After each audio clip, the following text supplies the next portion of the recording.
O futebol brasileiro nunca deixou de ser o berço de inúmeros craques da bola. Ano após ano, o Brasil segue revolucionando o nosso esporte, trazendo jogadores para o eixo mundial. A cada nova promessa descoberta e cada novo talento encontrado, uma nova família tem a sua realidade alterada. E novos sorrisos no rosto são abertos aos quatro cantos do nosso país. Não há exemplo melhor atualmente que o nosso garoto Vinícius Júnior, que suou a camisa para chegar no patamar em que está e depois de muito tempo ralando e ouvindo baboseira de muitos críticos, conseguiu dar a volta por cima. E tem um cara por aí que tinha talento de sobra para se tornar um novo ídolo e conquistar diversos prêmios, mas por conta de atitudes horrorosas que ele mesmo acabou cometendo enquanto ainda desfrutava de seu auge, ele foi de grande ídolo a completa decepção. O Robinho fez parte de 2 Copas do Mundo e era tido como o rei das pedaladas, mas fora de campo ele acabou arruinando a carreira e manchando seu próprio nome. Por isso, agora mesmo você vai entender um pouco mais sobre o que o Robinho fez para sua história se tornar tão decepcionante. Fica até o final para entender passo a passo. Mas antes, é claro, não esquece de deixar seu like aqui no vídeo e, óbvio, de se inscrever aqui no ZFute para não perder sempre as novidades sobre futebol. Agora que você se inscreveu e deixou seu like, vamos logo ao que interessa. Robson de Souza. Para os mais íntimos, Robinho. Ou melhor, nem para os mais íntimos, para todos os que apreciavam seu futebol desde novo. Aos 6 anos de idade, o menino Robson já havia marcado 73 gols pela sua equipe mirim de futsal do Portuários. Ele passou a chamar a atenção de muitos olheiros. O Santos, berço de tantos craques, logo se interessou pelo garoto e o contratou para dar show. O Pelé era o supervisor da base santista na época e ficou completamente encantado com o futebol do moleque. E logo ele pôde ter a sua estreia no time da Vila. Naquela época, nomes como Neymar, por exemplo, do próprio Santos, nem sonhavam que um dia conseguiriam despontar de uma forma tão veloz no futebol e viam no Robinho uma grande inspiração. Ao lado de grandes nomes como Diego, Ribas e Elano, ele foi destaque supremo no Brasileirão de 2002, quando enfrentou o Corinthians, um duelo emblemático, e fez um lance que o lateral Rogério, seu oponente, nunca mais vai esquecer disso na vida. Pedaladas icônicas pra cima dele. Mesmo que tenha tido uma semana, é muito difícil, por isso o desespero do Carreira que não tá conseguindo. E partiu Robinho, encara a marcação, sambou pra lá, sambou pra cá, botou na frente a pênalti! Pênalti do Rogério em cima do Robinho. O menino craque passou o pé pra lá, passou o pé pra cá, passou o pé pra lá, quando botou...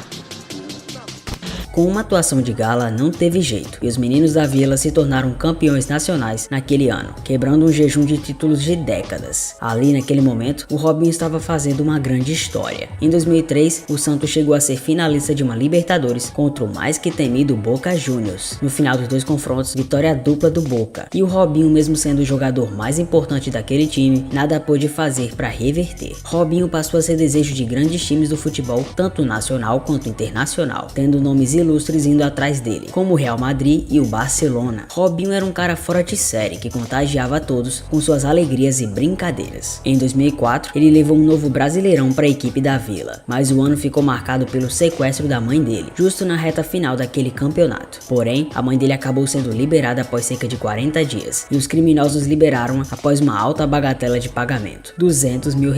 Aquele caso, na época, abalou não só o Brasil, mas todas as vitrines mundiais do futebol. Logo em 2005, ele se despediu do Santos com rumo até Madrid, indo jogar no famosíssimo time dos Galácticos, do Real. Jogar ao lado de Ronaldo, Zidane e David Beckham não é algo que se tem chance todo dia, numa das mais caras transferências de todo o esporte. Durante essa época, ele era figurinha carimbada na convocação da seleção brasileira. Com a camisa da seleção, foi campeão da Copa das Confederações. Em sua estreia no Real, ele já usava a camisa 10. Ele simplesmente brincava com a bola. Nos treinos, ele até saiu na mão com o volante Gravesen, numa briga insana que juntou até socos e ambos tiveram que ser separados, mas os dribles de Robinho seguiam sendo estonteantes e levantavam uma torcida que acompanhava aquilo tudo. Assim como o próprio Ronaldinho Gaúcho, Robinho tinha um estilo único de passar por seus marcadores e aplicar seu futebol alegre, uma marca registrada de assinatura brasileira. Ele conquistou 3 títulos no Real e fez parte daquela seleção mágica de 2006 que no fim decepcionou bem mais que agradou. Já em 2007, ele fez algo histórico. Se naquela época o primeiro vídeo do YouTube com 1 milhão de visualizações foi do treinamento de Ronaldinho Gaúcho lá no Barcelona, Robinho não ficou para trás, com um vídeo histórico dele aprontando para cima do Equador.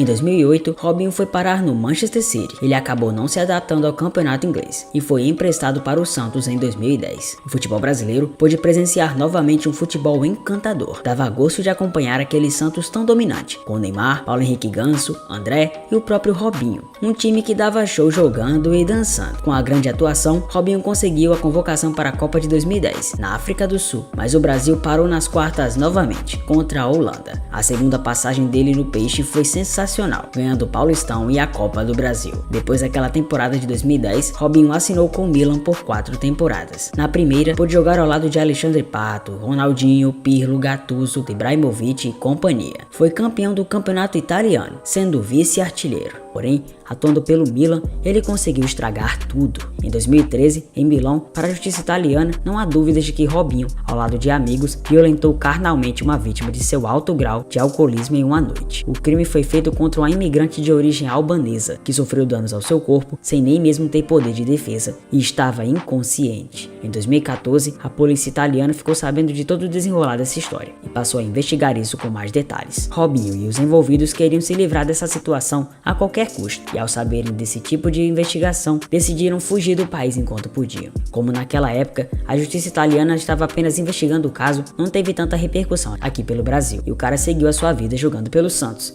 na volta ao Brasil. Muitos achavam que estava se tratando de um amor incondicional do Robinho por mais uma volta ao clube, mas na verdade, o cara estava dando uma de fugitivo diante das ameaças de prisão. Ainda deu tempo de Robinho jogar no exterior e atuar até mesmo pelo Clube Atlético Mineiro, basicamente sendo camuflado por lá. Até que em 2017, ele foi condenado a 9 anos de prisão pelo sistema de justiça italiano. Como o sistema por lá permite alguns recursos à pessoa que foi acusada, o caso foi se estendendo por mais alguns anos. Vale lembrar que quando Robinho jogava pelo Manchester City em 2009, ele também havia sido acusado do mesmo crime grave por uma mulher, mas a justiça da Inglaterra esbarrou entre a dúvida de provas contra e a favor da mulher, tendo esse caso encerrado com o livramento de Robinho da pena. Mas no caso da Itália, para a justiça italiana que grampeou o telefone do Robinho em 2014, as provas são autoacusatórias e não há nem possibilidade do Robinho querer se safar dessa. Já a justiça italiana, agora mesmo em 2022, acabou de confirmar toda a sentença e o jogador será preso. O caso estava em terceira instância e ainda cabia recurso por parte da defesa do jogador, tendo o caso ainda mais estendido. Agora o martelo está batido e o caso enfim está encerrado. O fato é que desde 2014 Robinho nunca voltou à Itália. Quando saiu do Galo em 2017, como já citado aqui no vídeo, o cara fez o máximo para sair dos holofotes, indo jogar no time turco Sivasspor em 2018. No ano seguinte, em 2019, ele foi parar no Istambul Başakşehir e ficou apenas uma temporada. No início de 2021, Robinho voltou ao Santos mesmo após a confirmação da condenação de 9 anos de prisão da justiça italiana, o que gerou críticas de pessoas de dentro e de fora do mundo da bola. Com a repercussão negativa, o Santos decidiu romper o contrato com o jogador antes mesmo dele entrar em campo. Em vídeo divulgado nas redes sociais, Robinho disse que tomou a decisão da suspensão do contrato junto com o clube do Santos e garantiu que iria provar toda a sua inocência, o que nunca aconteceu. Ele vive atacando os veículos da mídia, dizendo que eles o perseguem, mas contra fatos não há argumentos. Esse cara que tanto alegrou o mundo da bola se tornou um cara criminoso e procurado após isso, fez uma mulher de vítima e não há pra onde correr. A justiça tem que ser feita. É lamentável ver que um jogador que possuía chances incríveis de entrar pra história do futebol acabou perdendo tudo isso por sua culpa e num estalo de dedos. Um caso totalmente diferente ao do Adriano Imperador, que perdeu o prumo da carreira não por algo de errado, mas pelo falecimento de seu pai que acabou o abalando completamente. O rei das pedaladas agora é apenas mais um nome sujo, mesmo depois de tudo que entregou no esporte mais popular do mundo, e terá que arcar com as consequências do que fez. E aí, você achou a condenação do Robinho merecida? Ele deve pagar pelo que fez? Então claro, vem aqui nos comentários e conta pra mim. Se inscreva no Zefute para não ficar por fora das informações e curiosidades sobre futebol e vai maratonar o canal, que eu garanto que você não vai se arrepender. Eu te vejo no próximo vídeo.